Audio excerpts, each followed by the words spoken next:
Welcome back to Crime Besties, to another episode. Hey, Emma, how you doing? I am really excited. We are recording our final episode of 2024. That freaks me out entirely in so many ways. I know. Well, yeah, that's it. Yeah. So go us, first of all. Ugh. I know we say that a lot, but, you know, We're proud of ourselves us. on the back. We're allowed to be proud of us. Yeah. We've done, like, what is this? Episode 27, is it? Yeah. Yeah. So, Yeah. like, we're 6 months down the track of consistently producing an episode every week. So I think we've done really, really well. And we... Really funny. I was flicking through some photos last night to try and find, because I take a photo of my box that I leave out for the kids every Christmas so that I know what I put in it last year, so I know what to put in it this year. Mm-hmm. Anyway, so I get that. Yeah.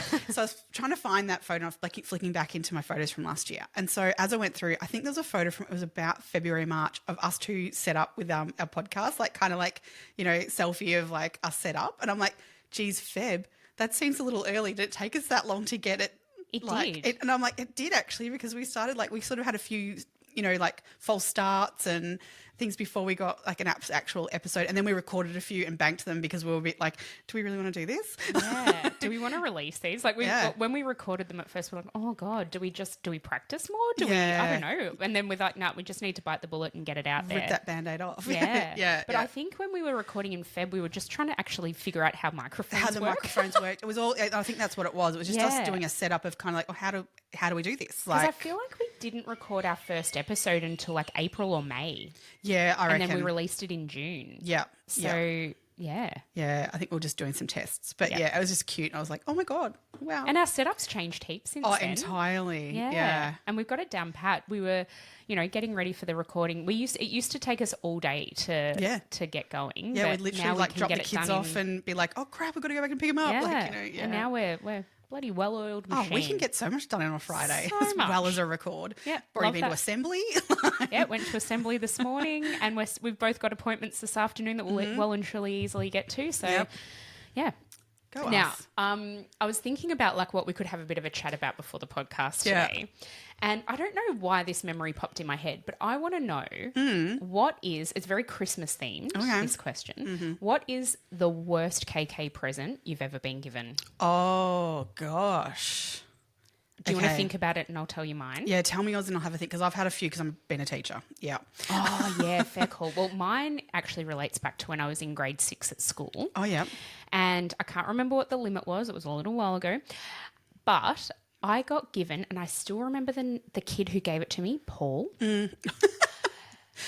hotel soaps. Oh, were they like the rose ones, the little rose ones, or no? No, even they were worse than wrapped, and they were wrapped with the hotel. Oh, they were legit hotel soaps. Yep. So he'd pinch them out of some hotel Yep. instead. And that's what he gave me for my KK present.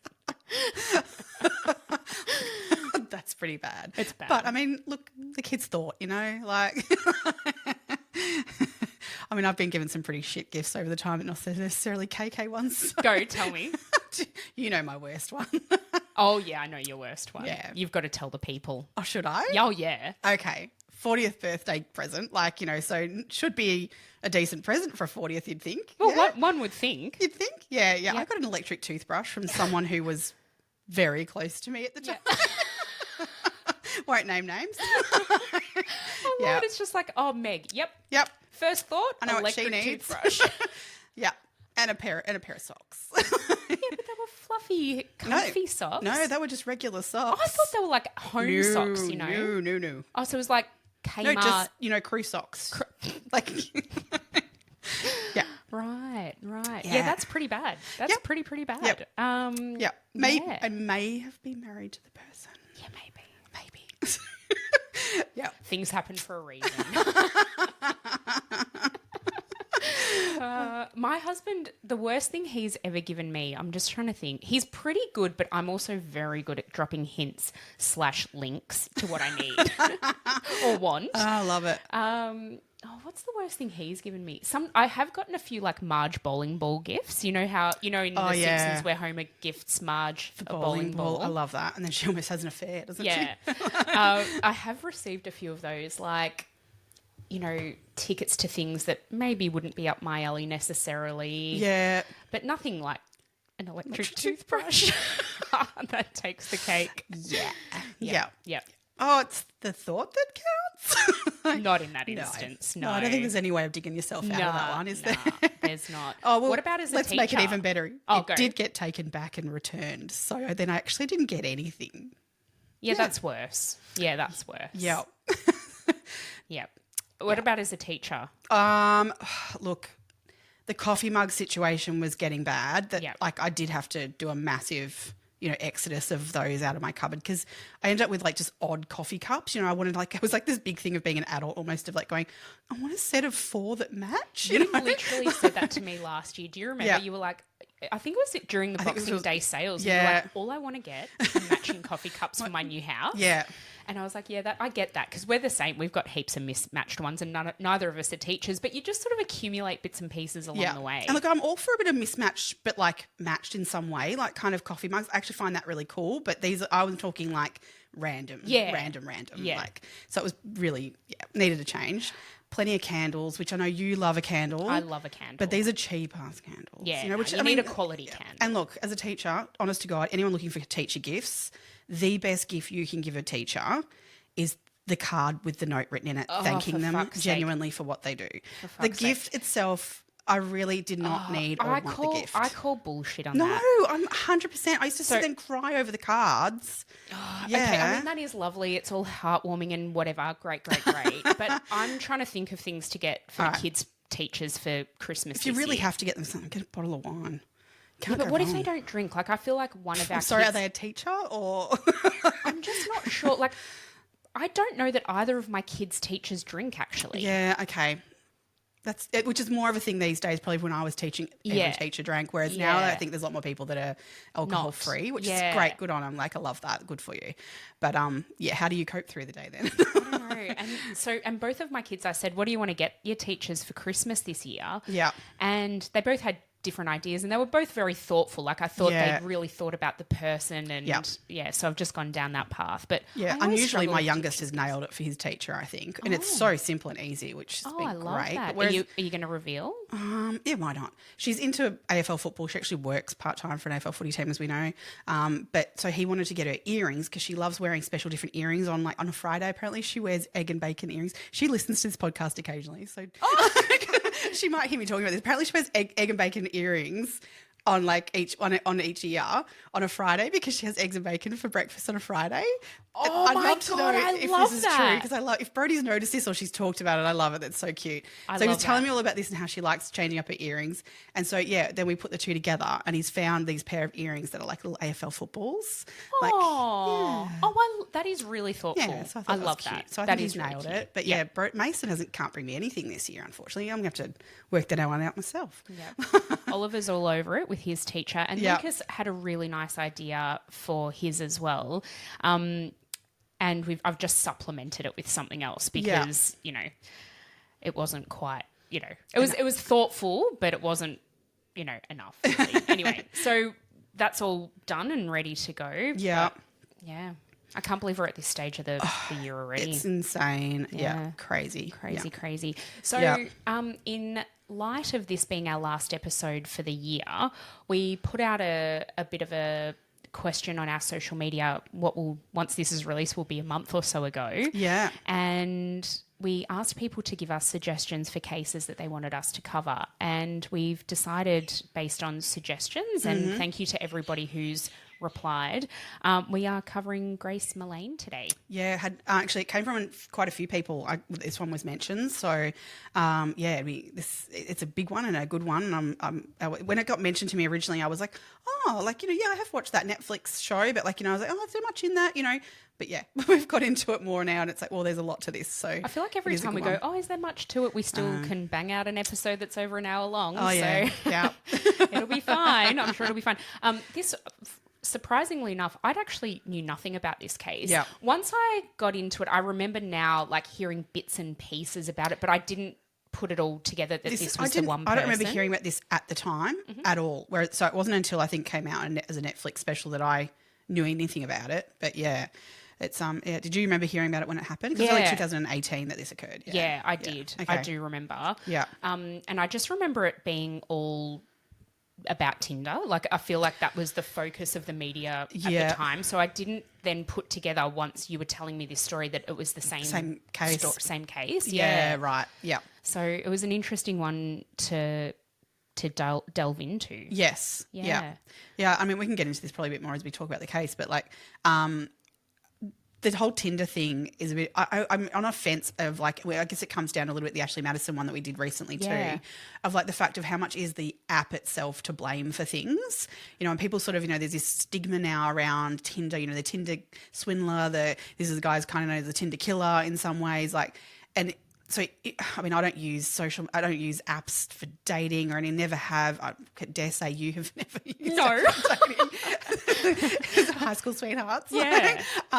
So I don't have any experience in coming at it from that perspective, but all I know is that friends I know who've used them, I'm always like, tell me where you are and, you know, make sure you're staying in touch and things. But also the types of things that then people experience after going on dates after meeting these people. Like, same, I've got acquaintances and friends who I know who've used the apps and on the odd occasion it turns out really well. But then also there's many multiples of occasions beyond that, but where it seems to be Tinder as a, like, specifically from what I'm getting, like, you know, that Tinder seems to have something about it, which I think it's around I know a lot was mentioned through this case that Tinder is a bit more around looks, and that's something, whereas other apps aren't built around that so much, I think. Okay. But I don't know how much of like these sorts of people who do the wrong thing to women, you know, and meet people and do, you know, is it the app that's facilitating this to be more prevalent, or is there just more people like this who are a-holes? Look, I think the a-holes have always been out there. It's just been... This is like gives them an avenue to pursue things that they would have otherwise been able to. But in answer to your question about like the responsibility of Tinder and the apps in these situations... After this, and this might be getting a little bit ahead of us here, but after this this case took place, Tinder actually did release a statement. Oh, right. Specifically about this case. Yeah, right. And they said, I've written it down because I was really interested that they almost took a little bit of responsibility. They said that they were deeply saddened by Grace's death and they're looking into safety measures to ensure that things like this don't happen. Oh, I mean, I don't know how you can though. Because once someone meets up with someone, like, I don't think that an app is responsible for that. No. And Tinder's whole thing is that we allow you to meet people. What happens beyond there is nothing to do with us, which is fair. Like, that's what it's there for. Yeah.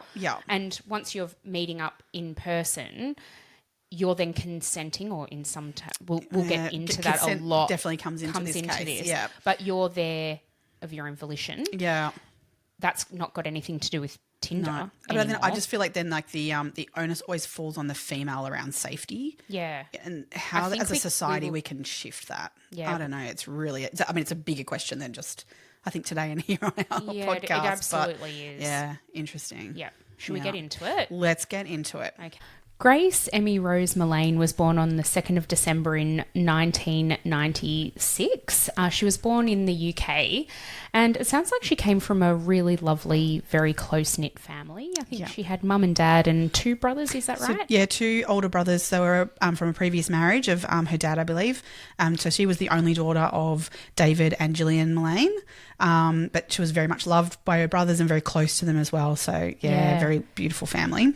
Yeah. She decided to take a gap year as, you know, I think it's less of a thing in Australia to take a gap year, isn't it? But a lot of people in Europe and the UK especially will take a year between school and university, or university and even starting work, which is what Grace has done. Yes. So she graduated from the University of Lincoln and decided to take a gap year.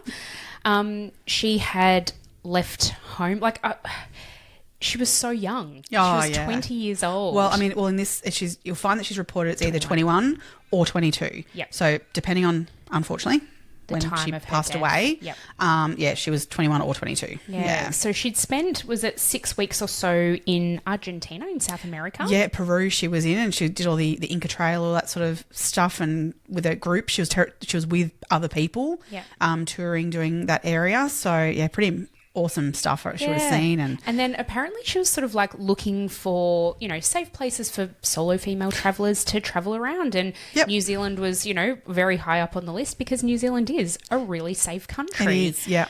Not to say they don't have crime, but it's, very safe country. And so she decided to head over to New Zealand, and she arrived there on was it the 20th of November? 19th, I thought. No, maybe. Yep. I think 20th of November in 2018, after her 6 weeks of travelling around South America. She travelled around the upper North Island, so the Bay of Islands. Have you ever been there? No, I haven't done much of I've only done the South Island of New Zealand. I haven't done really much of the North, actually none of the North Island at all. Yeah, I've only been to the North. Yeah, and right. It's stunning. Like back in the day, the laboratory that I worked for opened up a branch over in Auckland. Yep. And so a group of us went over there to help them sort of get going. And my God, it is such a beautiful, beautiful part of the world. The South Island is stunning too. So, I mean, it's incredible. New Zealand, no joke, I think must be one of the most spectacular places in the world. Yeah. I remember driving along and just kind of going, oh my God, that is the most incredible thing I've ever seen. And then you kept driving and you turn around another corner and go, oh, wait, how did we top that? We just topped that. Yeah, it's just beautiful. Yeah. They've got the most beautiful lakes and national parks and mountains. It is a stunning, stunning place. Yeah. So Grace was, looking around and having a grand old time. She arrived in Auckland, so in the capital city up there on the North Island, on the 30th of November. And she'd booked some further travel around the 2nd of December. So I think she was going to travel to the South Island, is that right? Yeah, I think she was planning on spending a few nights, in Auckland itself before moving on to do other things. She was planning sort of a 2-week stay in total in New Zealand. So she had, another bit of travel to do from Auckland. Yeah, so she was moving around pretty quickly, really. Yeah. Do you know where she was going after? No, I can't remember now. I do remember reading it, but I can't remember where it was now. So I think it was more North Island she was still sticking to. Although, no, I think she had plans to head south. I think on the 2nd of December, her plans were to head south. Yes. I meant beyond New Zealand. Do you know where she I know that she was due back in the UK around June for there was a family wedding. Yeah. So I believe she was planning on further things like probably Australia from there and potentially, I guess, some Southeast Asian countries maybe. Sort of working way back up, I think, to the UK from memory. Yeah. Yeah, okay. She was in constant contact with her family throughout her, the 6 weeks in South America and then through to her travels around Auckland and the North Island of New Zealand. Yeah. So much so that she would have often really frequent, texts back and forth. I mean, we're talking 2018, social media, easy to communicate. You've got WhatsApp, you've got if she didn't speak to someone via text or phone call, there was something on social media. So there was daily contact of an update of some sort to someone in the UK around what she was up to. If not multiple times in a day. Have you looked at her Instagram and Facebook posts? So she's quite a talented artist too. So she actually had two different Instagram accounts. One was all of her artwork and one was her social sort of stuff. A very talented artist. Incredible. Yeah. And even like her photography, just, the posts that she puts up. I mean, we're probably the generation, sort of before her, and some of our Instagram posts are a bit like, I look back on things that I've posted in the past and I'm like, fucking how embarrassing. The filters you used to put on it and shit. Oh God, it's mortifying. But hers are so tasteful and she's so young. I'm like, oh my God. But yeah, that sort of speaks to, where she placed value and where she was sort of, happy to be putting her life out into to the ether. And what a vibrant and incredible young woman she was. So courageous to go on her own and do these travels. She obviously was someone who'd get along with people very easily because she'd mix in with everyone. And from all accounts, on the 30th of November, she arrived in Auckland and she was staying at a backpackers named called the Base Backpackers. And that night that she arrived, she was at the pub. I think there was a pub on the roof at the backpackers, and and she'd mixed in with a few people from the backpackers, and which is all what backpacking places are all about. But felt comfortable on her own to infiltrate other people and find out what their travels were and have a few drinks and stuff and get to know people. So and talk about what they were going to do next and potentially go together or and that sort of thing, or find other ideas of things you could see. So she was really an outgoing social person, obviously just an easy to get along with. So yeah, lovely. Lovely. Absolutely lovely. Her family became suspicious. Like, so as we were saying, they've had so much contact with her, whether it be direct or indirect through social media, over the what was almost 8 weeks of her travels to that point. And they became incredibly suspicious because it was actually her birthday on the 1st of December, or 2nd of December, sorry. And she was turning 22. So they'd been sending messages to say happy birthday, tried calling her, and they had no response, which was highly, highly unusual. Yeah.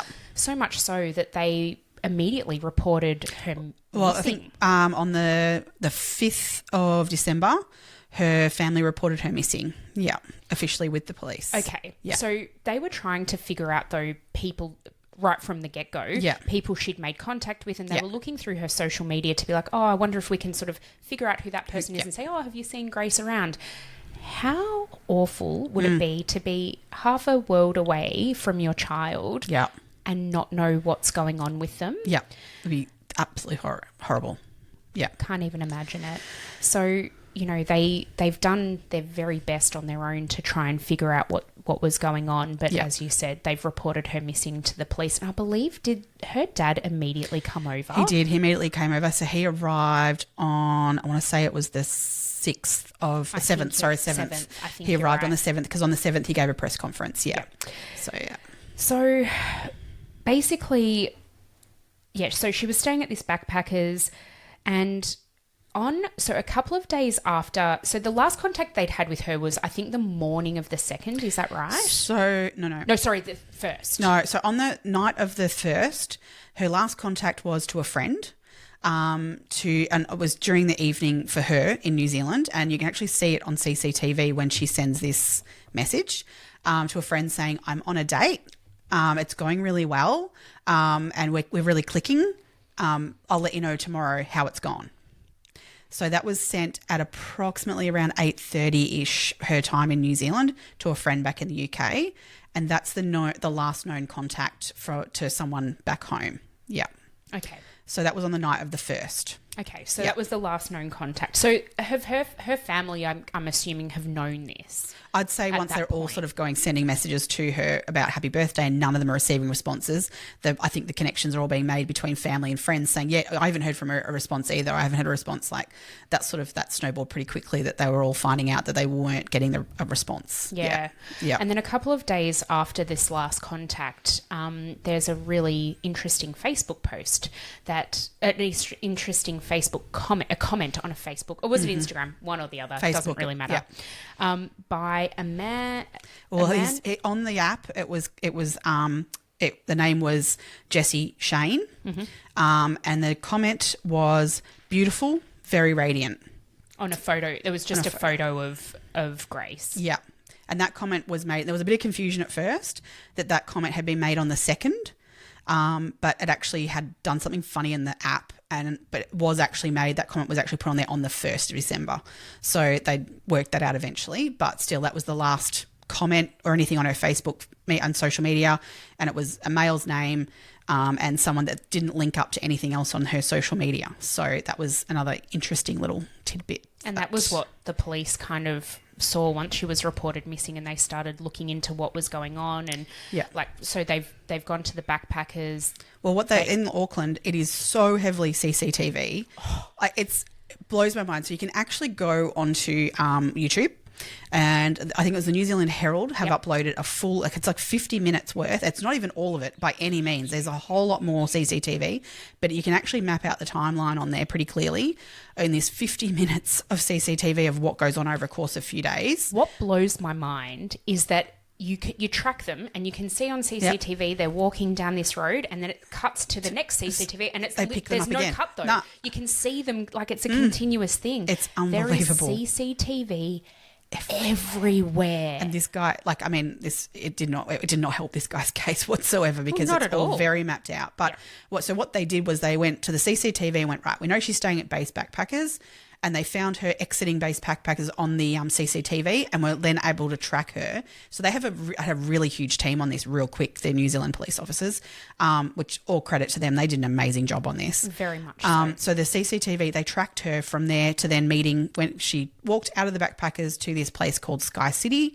where you see her standing in this area. Let's talk about this. Yep. This got me good. Mm-hmm. So in the footage, please go and have a look at it. Yeah. You can see him. So he's gone and had a beer at a pub beforehand, or so they went back and then tracked him, and you can see where he's. So she left her backpackers at I think it was 5:43, something like that, and she's gone, as you said, walked over to Sky City, which is where they said they were going to meet. Previous to this, he's gone to some pub just down the road. I think he's done 3 pints or something, a huge amount of beer in a really, really short amount of time. Yeah. And the CCTV tracks him coming out of that pub and walking up the road. Then it cuts to a scene where you can see Grace standing, waiting for him. Yeah. And then he walks up and it's he sees her, and then he does a 360. Double backs. He's do I want to go there? And he literally walks around in a circle. Mm-hmm. And then she's obviously seen him, mm-hmm. so he's kind of trapped in a way, as in not trapped, but he's been caught out. I'm did he look at her and go, oh, nah? Well, I don't think you would, because she's, stunning, very attractive girl, but I don't know. But why? I've watched that multiple times myself, kind of going, what's going on there? What's he doing? My only thing is that he's oh, she's not what I expected. I'm fucking off. Because if only he had. Oh, we wish. And I really feel like that's a moment in time where it's that sliding door moment of if only he just did turn around. But then that doesn't track with his previous records, because he's a prolific Tinder user, mm-hmm. As we'll find out. But he isn't someone who would have walked away, I don't think. So no. I don't know whether it was, am I ready?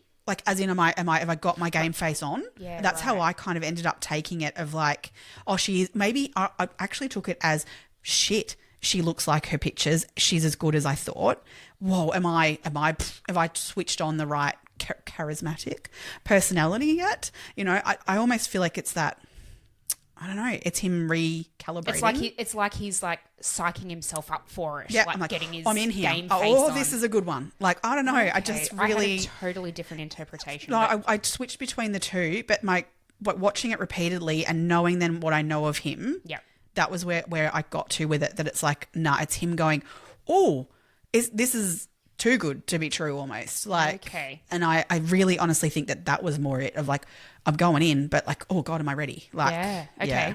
So then they go up and they have a little bit of an awkward hug, as you do when you're meeting someone you don't know, and you're obviously on a date, but it's weird. I'm sure it's weird. That initial, watching them on the CC, it's so typical of two people meeting for the first time of awkward, but okay, I'm attracted, but this is awkward now. Yeah. But they seem to chat the whole time as they walk along. And so they head inside into Sky City and they go up to Andy's Burger Bar. Yeah. And you can see, again, CCTV footage of them arriving at the bar, having a look at a menu, ordering some drinks and trying to find somewhere to have a seat. Yeah.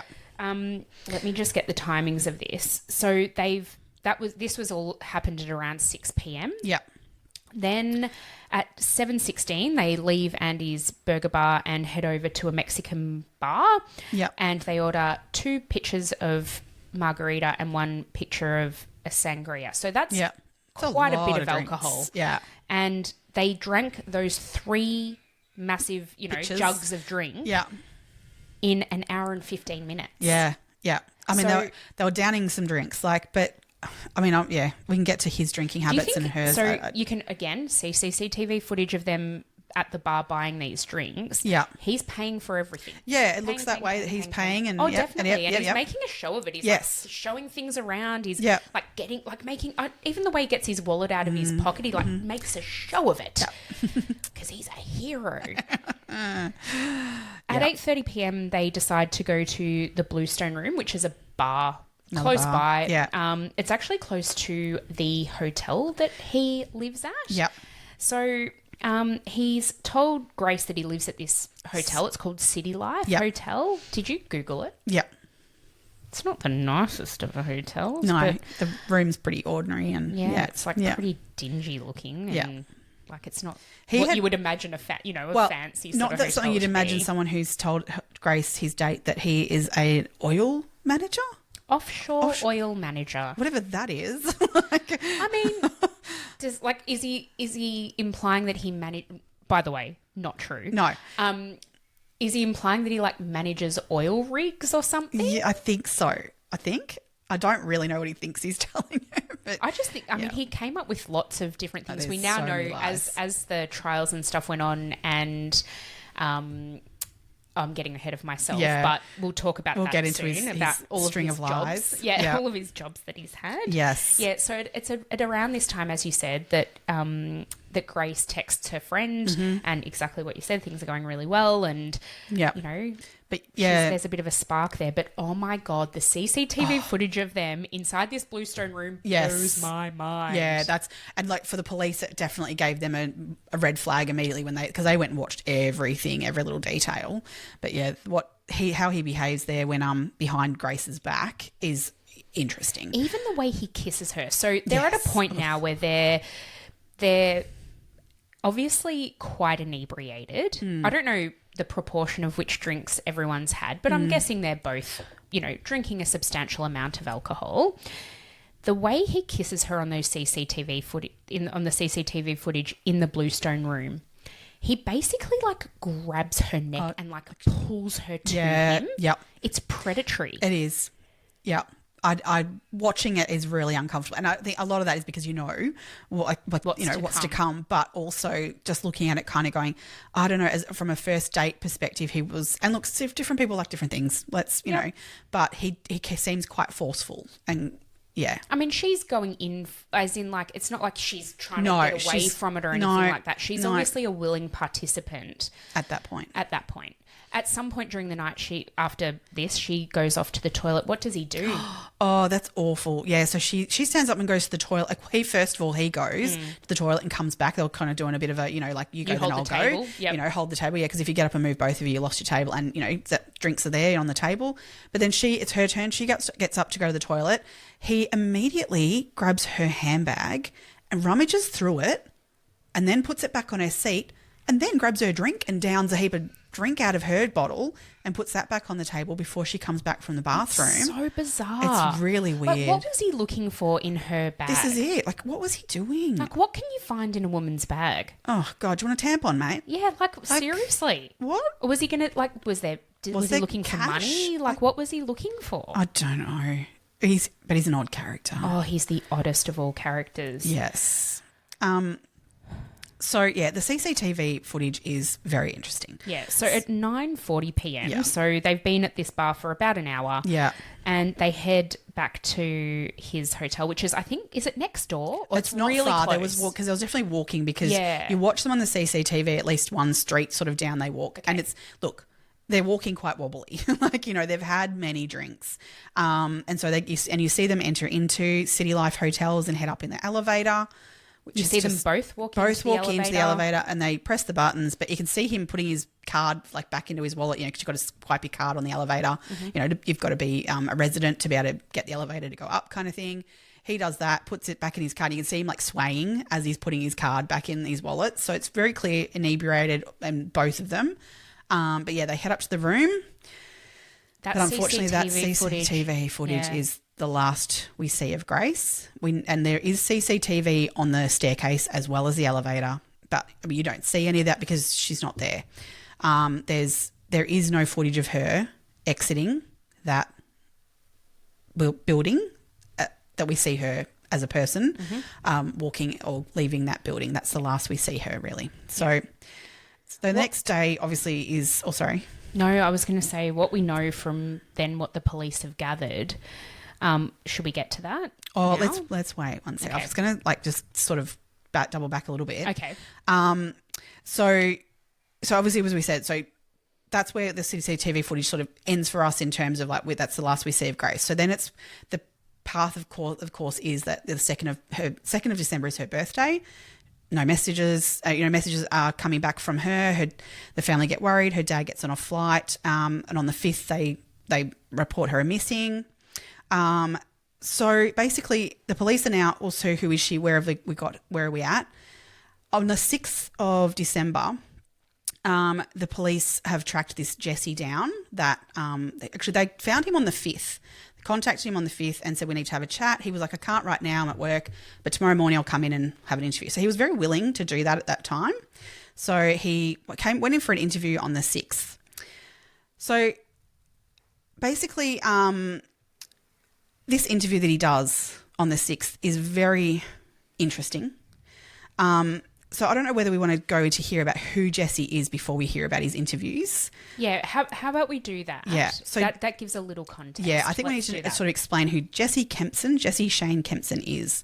So obviously this is someone she's met on a dating app, so she doesn't know any of this about him. So let's just keep that real clear that that Grace has met up with someone who she knows nothing about, but we know this about him when we meet him, basically. So Jesse Kempson was born on the 28th of December, 1991, so he was approximately about 27 years of age at this time.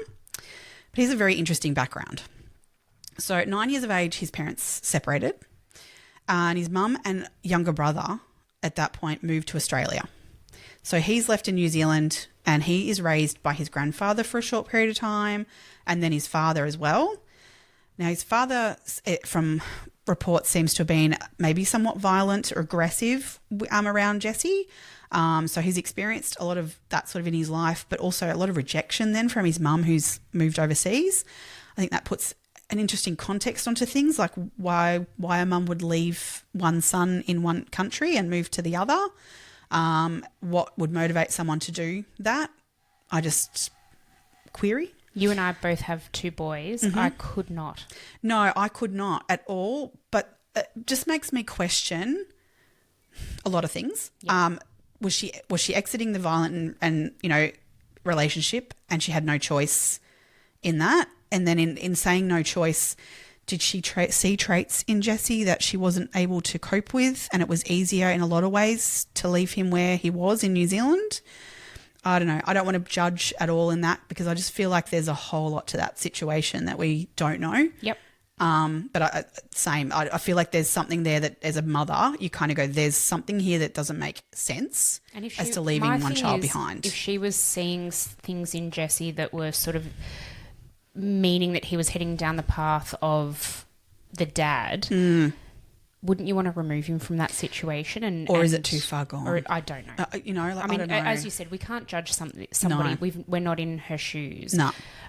It's an interesting circumstance, I think. So that rejection from his mother, the violence from his father, maybe we've already alluded to the fact that his lying is just absolutely prolific.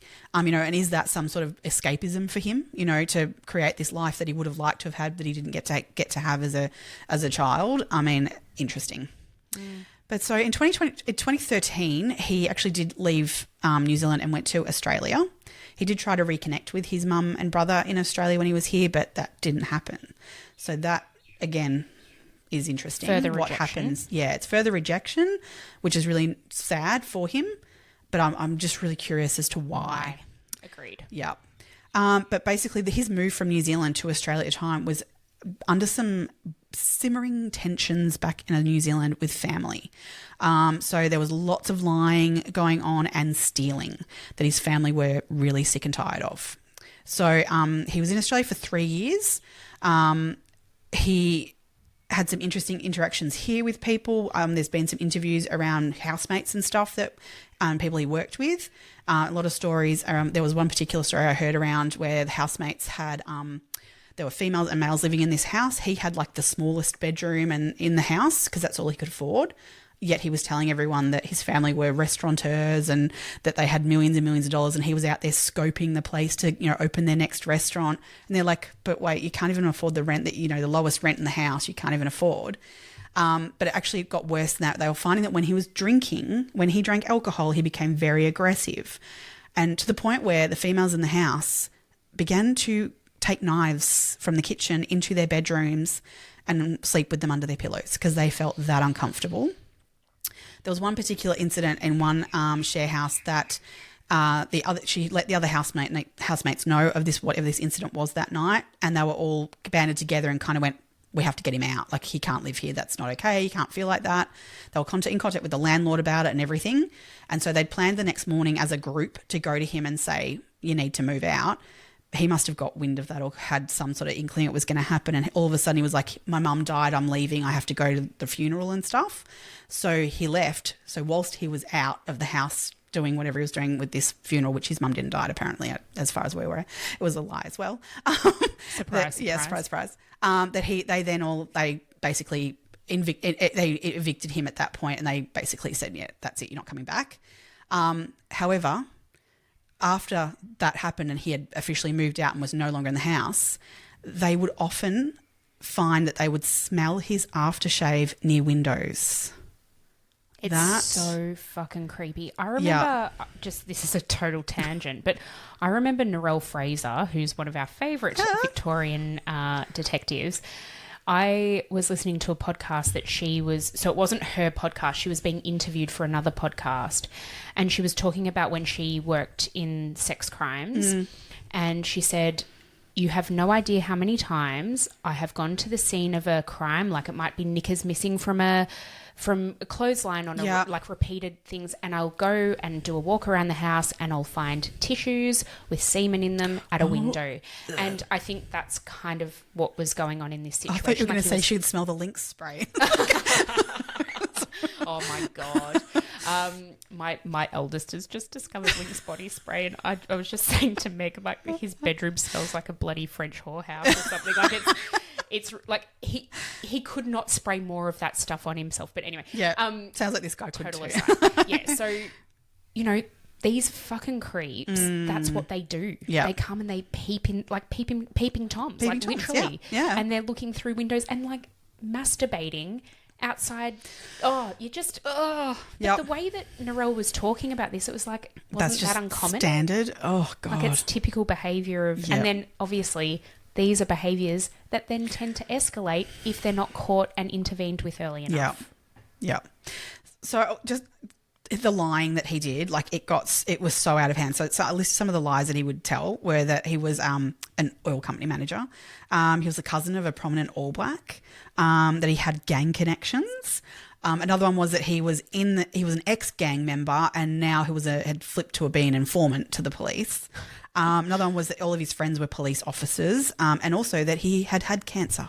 Yes. So the lies were everywhere. There was the tangle that he had absolutely created for himself. I don't know how he could keep track of it all. I don't think he did, to be honest. Didn't. People caught on to him very quickly. He wasn't clever enough. No, wasn't smart enough to actually tie them all up or anything. People were onto him. Yep. Some people who have lived with him said things like that he was very chatty and he was reasonably easy to live with to begin with, but usually the pattern was that from after that point, the alcohol consumption would increase and then he would become aggressive. And that quickly things would not make sense in terms of his explanations for stuff. Right. Yeah. So upon his return to New Zealand, then after his stay in Australia, he actually put a message on Facebook. And this message only went to like his family and friends, not to the extensive list public. Wasn't public to anyone else. But the message that he put on Facebook on his return to New Zealand was, "Hey everyone, I just wanted to touch base with you all. I've made a lot of bad decisions in my life so far that I'm not proud of." No, sorry, there's no punctuation in this, so I'm just going to please bear with me. Sorry. "I'm not proud of some of which have greatly affected others. I firstly want to extend the most sincere apologies for this. I've done a lot of reflection over time and have narrowed down the cause of it all, and with that being said, I believe you all deserve to know. My clear arrogance and selfishness has truly affected the relationship I have with people in my personal life. I know that I was growing up emotionally, mentally. When we grow up, we make mistakes. That's how we improve. In the exam of life, you can't retest yourself with the same question paper. But with that being said, we can change how we treat each other, and over time I've learnt that every action has a reaction. But I've also learnt how much compassion we all have as people. I've recently been diagnosed with severe anxiety and currently take medication to keep this under control." That's actually not a lie. He had been diagnosed with anxiety and was taking medication. Mm-hmm. "Putting all that aside, I just want anyone who I've hurt/let down to know I'm truly sorry from the bottom of my heart." I think he knows what to say, but then the actions don't necessarily back that. That's the thing. Yeah. Like, he's posted that. I've heard... Oh, no, it was a written interview where I think it was his cousin, I think. Yeah.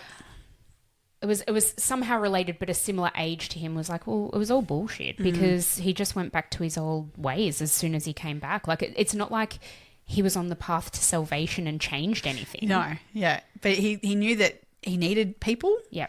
He so, you know, how can I manipulate them to get what I want? Yeah. I'll say an apology, and but the actions don't back. Do you know why he was living at the hotel?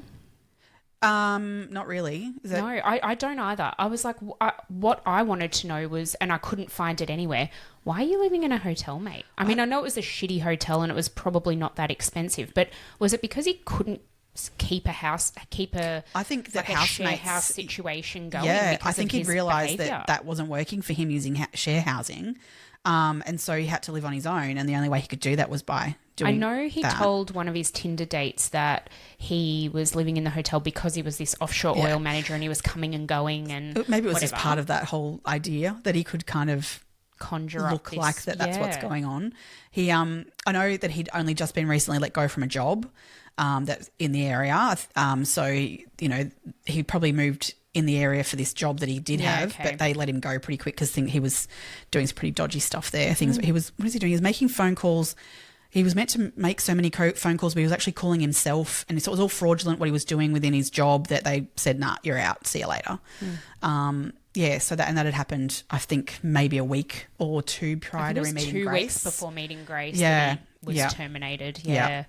So basically, that gives you the picture of this person who the police are now going to interview in relation to, this is the last known person to have seen Grace according to their CCTV and the interaction on Facebook. Yeah. So they bring him in on the 6th of December to interview him, and he tells them a story of them meeting up and having a great date, but about 8 p.m. they separated and went their own ways.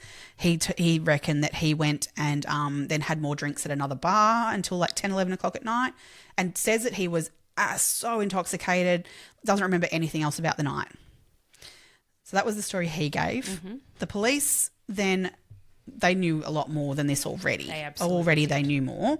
So they pulled out, they basically sort of went, oh, thanks, mate, just give me one more minute, and because they actually asked him for a DNA sample, which he agreed to give. But the cop actually walks out of the room and then comes back in and he goes, we can leave the DNA sample for now. We'll come back to that. Just, we don't need to worry about it now, which I think was making him feel like, I've got him. Like they're feeling comfortable with me that they don't need that. Yep.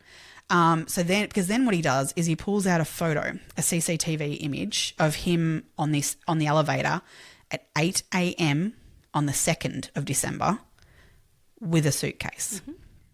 And the cop just sort of shows it to him and says, he says really not much at all. He leaves this open air. He does that a lot in this interview. Yeah, I love it when cops do it. Yeah, I'm no good at it. I can't have quiet. I was like, well, I've got questions and I need to know blah, blah, blah, blah, blah. Yeah, cops are very good at this. And so he just puts the photo there and he's like, tell me about this. And then there's just silence. And you can just see Jesse in this. This is, you can actually see these interrogations and things. So but you can see his body language change. Body language changes. Kind of like, he kind of tenses and sort of sits up. Yep. He puts his hands between his legs. It's like he's trying to hold on to something. Yep. And then he also he's taking drinks of water. He's like, you can just tell he's so uneasy. Stressing. Yeah. Yeah. So basically he says, I've got it a bit mixed up. I must have got up earlier than I thought. That he'd said that he got up at 10 a.m. or something. And so then he explains the suitcase and says that he bought the suitcase because he was going to have to move out of where he was living, which, okay, yeah. But then he says, but then he really is adamant around this, but I've still got that suitcase. If that's what you're implying, which the cop has implied nothing. He said nothing. I love this. And he's just digging his own grave here of like, I've still got that. You can go and get it. It's in the room. It's in the room. I've still got that suitcase. So the cop is very, very good at he keeps it very calm, but he starts putting the pressure on and starts bringing out a couple more CCTV images. It's just putting their cards on the table of like, we know more, mate. We know more than what and here's your opportunity to come forward. At this point, so in New Zealand, they don't have the rule of being able to detain people for 48 hours. They either have to arrest or let them go. So the cops decide they do let him go because they don't have enough to arrest him on. They want more information. They want to find more. They need more time. They need the time because they're gathering all this. Can you even imagine how difficult it would be? The way that they've tracked them through the night, that would take so much manpower. It was a huge team to do that, to put this all together. Yeah. The other thing, no, go. The other thing that they were looking at was his Google history and all of that kind of thing. So they also get a search warrant for his apartment. So obviously having the fact that his hotel room, sorry. I think they were sort of apartments, not hotel rooms. Like I got the vibe. I think it was like a serviced apartment type of deal. Yeah. So they basically, at this point, because there's not enough adding up, it gave them enough what he gave in that interview that they knew he was lying and they could prove he's lying. So therefore, they could get a warrant for his apartment. It was for the hotel room. So that gave them enough to do all that. Yep. So they let him go, but knowing that they're going to be able to search the room and all these sorts of things, which gave them the time to do that. So that gave them more time to look into more CCTV footage as well and get all their evidence and all their ducks in a row. That's right. So what they discovered is that, so they obviously had access to his devices and phone records, and they discovered that at 1:29 a.m. on the 2nd of December, he has Googled hottest fire and Waitakere Ranges. Okay, so keep that in your mind. And a lot of other things. We'll get into it. Well, that comes in a minute. Yep. At 1:40 a.m., he watches 8 clips of hardcore pornography. 6 hours later, he Googles. So this is about 7 o'clock, 7:30. He Googles car hire, duffel bags with wheels, rigor mortis, large suitcases, industrial strength cleaner, and, this is my favourite, flesh-eating birds. Yeah, just checking if there's any vultures in the area. Yeah, might see if that can maybe assist me. Yep. Dude. Yep. Dude. So what the absolute what the hell? actual fuck? They also, obviously, with the search of the apartment, so I guess we can actually go back a little bit here to the CCTV footage. What else they found on that CCTV footage, which will then highlight what they actually found in the apartment as well. So basically, he said that they separated at 8 p.m. and went their own ways. On the CCTV footage, it is very clear that they don't do that. That's when they went on to the third bar. Yep. Third. To the Bluestone. They end up, as we said, got back to their apartment at 9:40. You can see her go up into the room. That's all. We've seen all that. The following day, though, at 8 a.m., he gets up and he goes into the lift and goes downstairs, goes to the atrium and purchases a large suitcase. There's so much movement here. I'm like, sorry, mate, but can you please get your shit together and like do things all at once? He is in and out of that he place. He doesn't know what the fuck he's doing. Oh, it just confuses the hell out of me. So he gets back to the apartment with the suitcase, then goes out again, goes to Woolies, buys a heap of cleaning products, just cleaning products. Goes back to the apartment. Hide it. And the thing is, the Woolies, he does self-checkout. Yeah. You can see this, it's like literally, on top of his CCTV, you can see literally every item that he's purchasing. Their CCTV footage is so clear. So good. Yeah. At 10:25, he goes and rents a car. And again, in the cab, clear shot of him in the cab. And he's stressing in that cab. Oh, I don't know about that. He rubs his face and he's like he's like shifting in his chair. I see him as being quite, yep, this is what I'm doing. Like, I don't see panic at all. Oh, no panic. No panic. I agree with that. But he's like, I feel like he's not agitated. He's, maybe agitated. He's wanting to get. Yeah. I agree that he's not panicked. Yeah. So he goes and rents this red car from Apex Rentals, brings that back to the apartment. At 2:53 p.m, he leaves again and heads to Revelry Bar. And at this bar, he meets a Tinder date. So that has a date with another Tinder woman. Thank goodness, and we can get into her story when we get to the trial and stuff, but she did not feel comfortable around him, and you can see on the CCTV footage as they walk out, they go in opposite directions.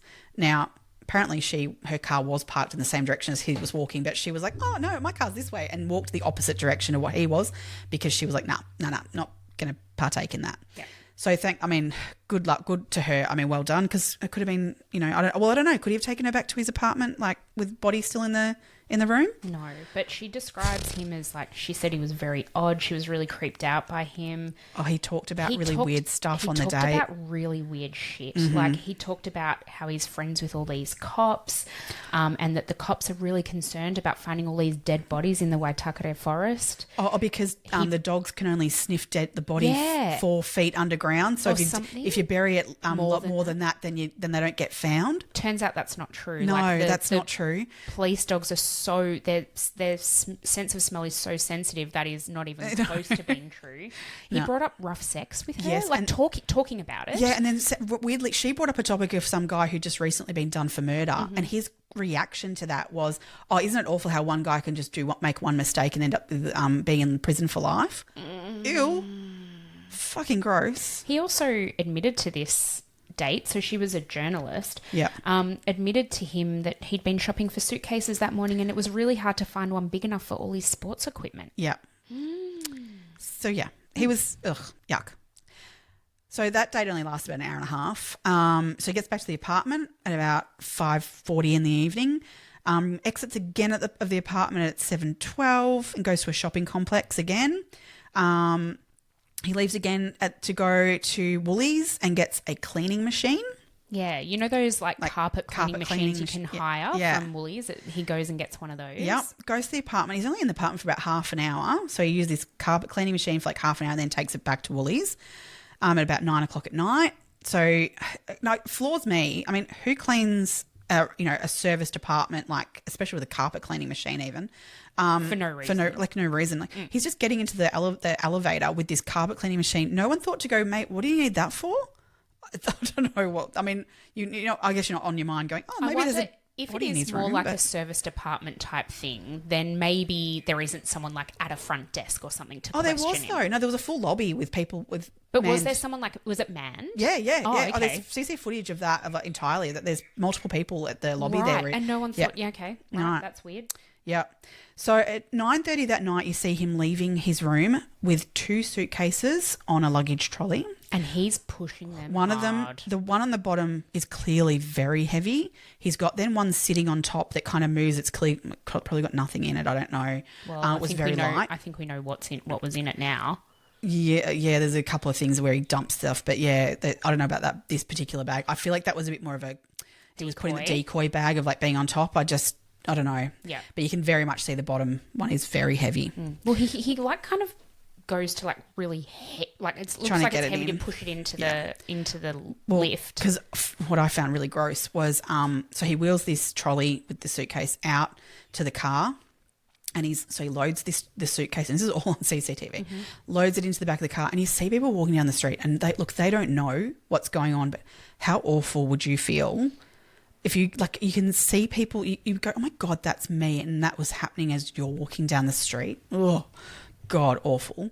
So anyway, unloads this trolley, puts the suitcase into the back of the car, wheels the trolley back into the lobby, and as he's like walking into the lobby, he flags and talks to the guy behind the counter in the lobby of like, oh yeah, couldn't get the trolley around, struggled with trying to manage the trolley. He's just awful. He's so awful. There was no element of him doing the whole I hope no one saw me do that. No. Not at all. He was even bringing attention to himself, having a conversation with someone around the trolley being so heavy or whatever, or, hard to maneuver. It blows me away. Oh, God. Horrible. So anyway, the next morning, so that obviously flows it in. The next morning on December 3rd at 6:50 a.m., he leaves City Life again, and in the car drives to a hardware store.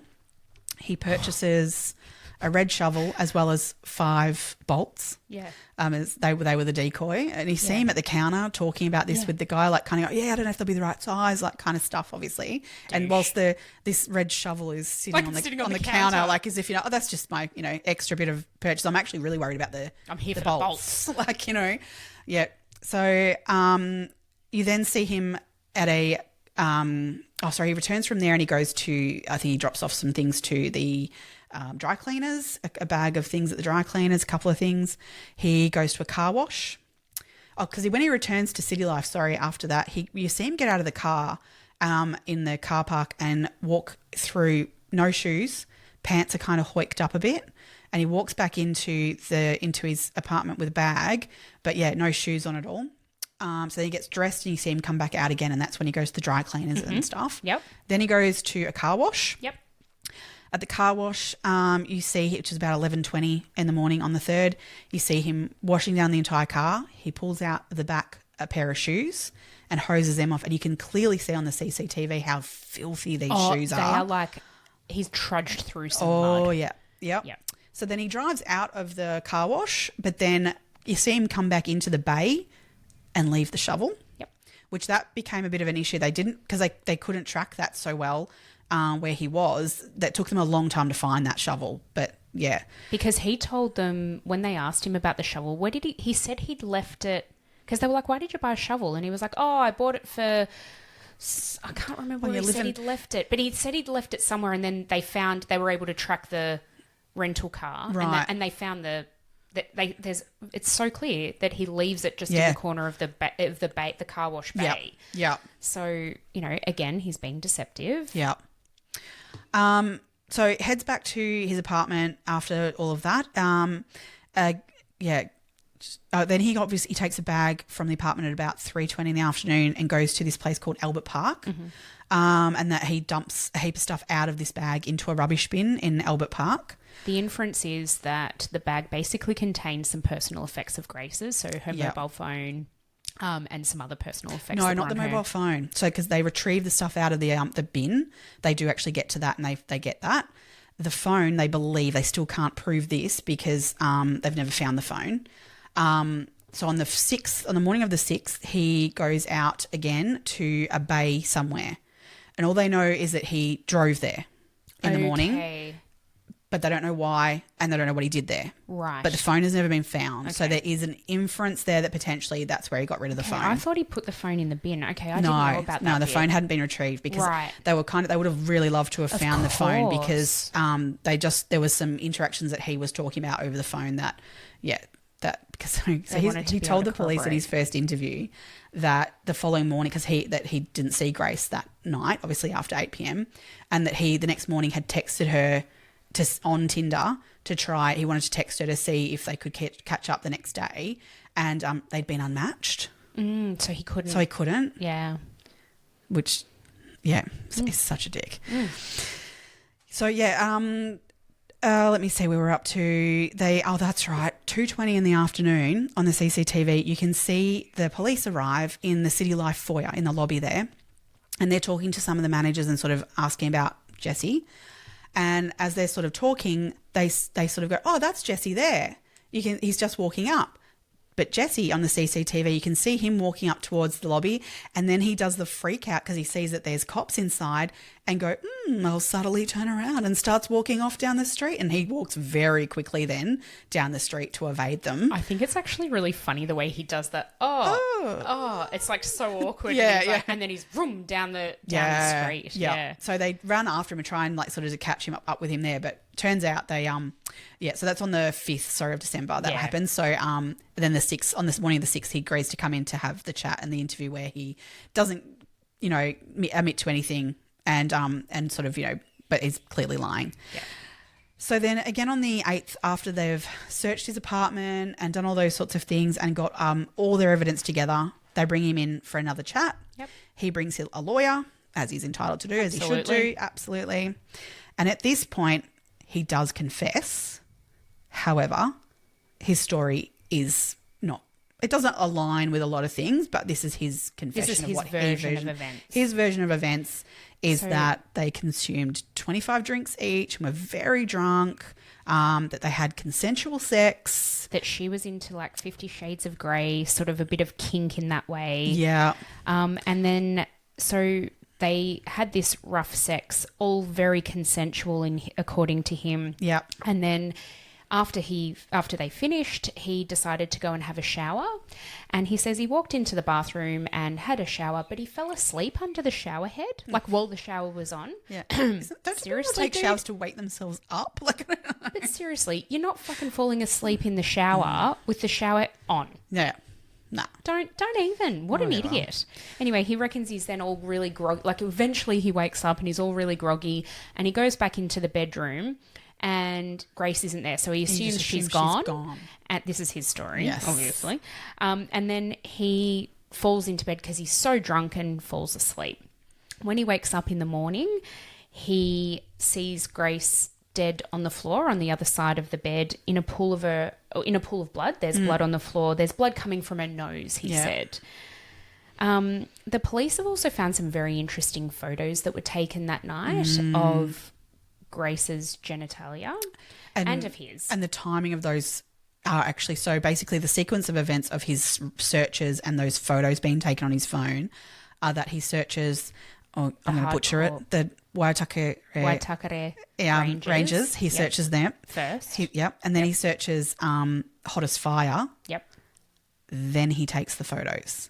Inference is he watches the porn first. He watches the porn and then takes the photos. So the inference is from like the prosecution in the trial is that she was dead when he took those photos. They kind of know this too in a way because he also says in his statement at this point, he says in his statement that Grace wanted all of the lights off, and so while they were having sex, she liked it in the dark, and he'd turn the TV on at one point to give some ambient light, and she didn't even like that. But then the police look at these photos of her genitals and it's fully lit up, like the lights are on. Yeah. So that goes even further to the fact that she was deceased when these photos were taken. Yeah. And they're literally just close-up photos of her genitals. Oh, my God. Awful. I don't know if it's maybe a good spot to put it, but the autopsy report, etc., there's actually no evidence of them ever actually having sex. No. So just put that out there. Put that out there. Also, I think it's worth noting at the minute too that he has had, and we find this out during the trial, that he has had many encounters with women that were horrific for those women. Yeah. And some of them actually did have injuries from penetration from him because he was so rough with them. Yeah. So the thought is that had they actually had P and V sex, that there was potentially going to be some kind of notable damage potentially to Grace, but there was no sign that they'd had sex at all. There was no semen. There was no swelling or bruising or anything around that area. No. There was swelling and bruising, however, around her neck and bruising on her arms. And the coroner basically said, there was also some bruising on her jaw and on her neck. The coroner concluded that she had been strangulated and asphyxiated, and that it would have taken up to 5 minutes of really strong hold in order to kill her. Yeah.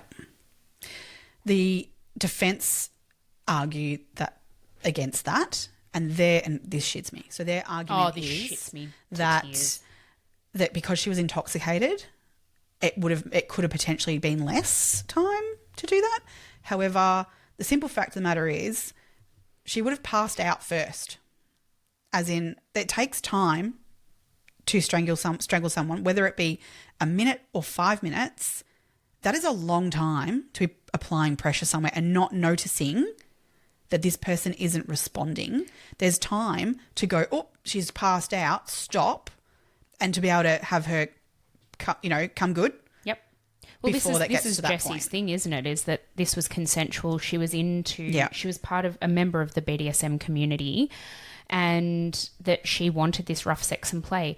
The defense's case was that it was consensual and just in the act of this consensual rough sex that she had died by mistake. But the prosecution basically say that no one can consent to their own murder. No. So, yes, she may have consented to some rough play, but at the point where she's passed out, she can no longer consent. No. Like, that's beyond that now. No. And yet you've still taken it to the point where she's died. There's a moment in the trial where the defense attorney, Ian Brookie, he actually, you can actually see on his face, and it's almost hard for him to even get these words out of his mouth, that I feel like a lot of the defense was like, that's what Jesse wanted the defense to be, and so they were implementing. Although, however, if you watch the trial, so much of the defense is so problematic. I felt ill watching it. But there's a moment where he says I think it's his opening argument, basically, he says, Jesse did what she wanted him to do. And you can see him struggling to even really put those words out of his mouth, because that is absolutely disgusting. It's bullshit. I have so many issues with the fact that this trial meant that her sexual preferences were put out in the public when that, to be honest, has nothing to do with the fact that she's now dead. Oh, absolutely nothing. There is nothing there that should not have ever been brought into trial. No, it's irrelevant. It is absolutely irrelevant. No one asks to be strangled to death. The justice in the case said that this isn't sex gone wrong. The person responsible must have known what they were doing. And the defence sort of in response to that were basically said words along the lines of, bad situations lead people to do bad things. So it's not like Jesse's not bad. He was just in a bit of a bad situation. So what could he do? Maybe call the fucking police or call an ambulance or maybe don't strangle your Tinder date to death. So in his interview where he does confess, and I put that in inverted commas, he says that he did attempt to dial, I think it's 111 in New Zealand. Don't quote me. But he hung up because he panicked, right? But they weren't able to prove that he did that. No, not at all. Which to me, like, it connects pretty quick, kind of thing that they'd be able to track that. So I don't think that ever happened. But that's what he said he did. But then he says about putting her body in the suitcase and stuff, that he was just, he was awful. It was awful. And he's like fake crying at this point in the interview. And he says, I just couldn't stop thinking about what we had shared the night before. Oh, fucking gross. Oh, it's so disgusting. Like, no. Yeah. And the other thing with the interview at that point, like, so when he finishes telling his story of his idea of what happened. So he finishes telling that, and you just hear from the side, his lawyer actually says, so did you intend to cause her death? The cop never reacts to this questioning from the lawyer, like, kind of thing. And Jesse does. He says, oh, no. Now, the simple fact is in New Zealand, the law is that you have to be able to be convicted of murder. It's got to be intent to kill. So his lawyer is trying to already plant that seed of there wasn't intention to kill, so therefore it's not murder. You'd be under a different manslaughter and a lesser charge. There's nothing about this that's not murder. I can't even. So that already begins at that very early stage that his lawyer's planting that. Yeah. Yeah. The prosecution's case, they actually put together a whole list of ex-Tinder dates, and there was so much evidence that went towards this being a pattern of behaviour for him. One most notably was, and he ended up, I'll talk about that in a second, but a month before he'd met Grace, he was on a date with a woman, and I think they ended up back at, I don't know if it was her house or his apartment, I'm not actually sure, but they ended up back somewhere, and she decided during the course of this that, I'm really sorry, that's my dog in the background. Oh, you're just getting more deliveries for Christmas. Hey guys, it was Black Friday, and so there's lots of deliveries. I'm very, very sorry for that. But they were on a date, and it got to the point where they've gone back to a house, and she's decided in the course of that she no longer wants to engage in sex with him, even though that's kind of where it was going. You can withdraw your consent at literally any time. Consent is fluid. It is fluid. It is not black and white. Nope. It is you have the right to do whatever you want, whenever you want in those spaces. And he has then restrained her, sat on her face with his bare bottom and all the other bits. Pinned her forearms down. She said it lasted for 30 seconds and it felt like an hour. 30 seconds would feel like that. And it is a long time to not be able to get breath. Yep. But those asshole fucking defense lawyers, when you watch that, because I don't know if she's in the courtroom, to be honest, when you can't tell, we don't see her. So I don't know whether it's some sort of link or whether she's in the room, but it doesn't matter either way. The fucking defense lawyers and the way they speak to her is so disgusting. It should not have been allowed. No. They just destroy her in terms of they re-victimize her 100%. Yeah, absolutely. They keep saying, I put it to you that you were never restrained, that this never happened. How dare you? That's her statement. Like, that's what she says happened. That's what happened. Start believing the victims. But that's their job at the end of the day. I don't agree with it. I don't agree with it at all. But they had to put that out there, I guess. It's horrible. You've got to have evidence as to why to say that she's not lying. Put it to her of saying, oh, but we've got this actual evidence. Do the defence need evidence? No. But the prosecution need evidence. The defense doesn't. And that's why this is such horseshit and why it's so unfair. Berate someone on the stand like that. But of course women don't want to come forward then, do they? Because as you said, they're being re-victimised. They're being re-traumatised by this. It's bullshit. And hats off to her for doing this in Grace's Well, the fact of the matter is, this wouldn't have got maybe to where it got. I mean, the police and everyone agrees, at the end of all this, that if it wasn't Grace, it would have been someone else, unfortunately. Yeah. Because the simple fact is there is a pattern in his behaviours. And as you say, we always say it escalates, and this is what was happening with him. But every other woman who, up to this point, like there's a lot of women were on the stand at the trial, and and again, hats off to them for doing that.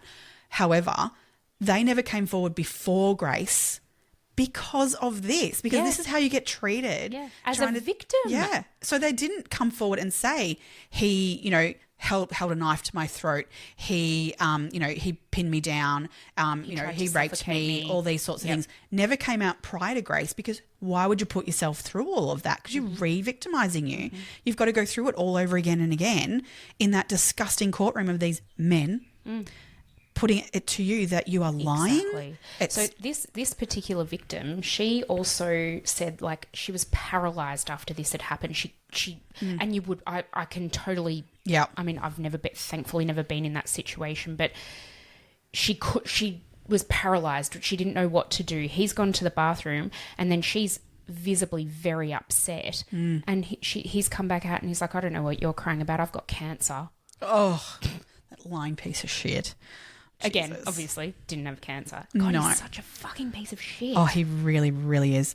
So basically, obviously we've really discussed all the trial all in one there, which is great. But the jury only took 5 hours to deliberate at the end of the trial. Again, worth noting, there were 7 men and 5 women on the jury. And when I read that initially, I was like, fuck, how's this going to actually go? Because I'm not saying all men, but, is there a bit of a brotherhood going on? I'm like, there's 7 men to 5 women. How's this actually going to play out? But thankfully, on the 22nd of November in 2019, he was found guilty of her murder. Yep.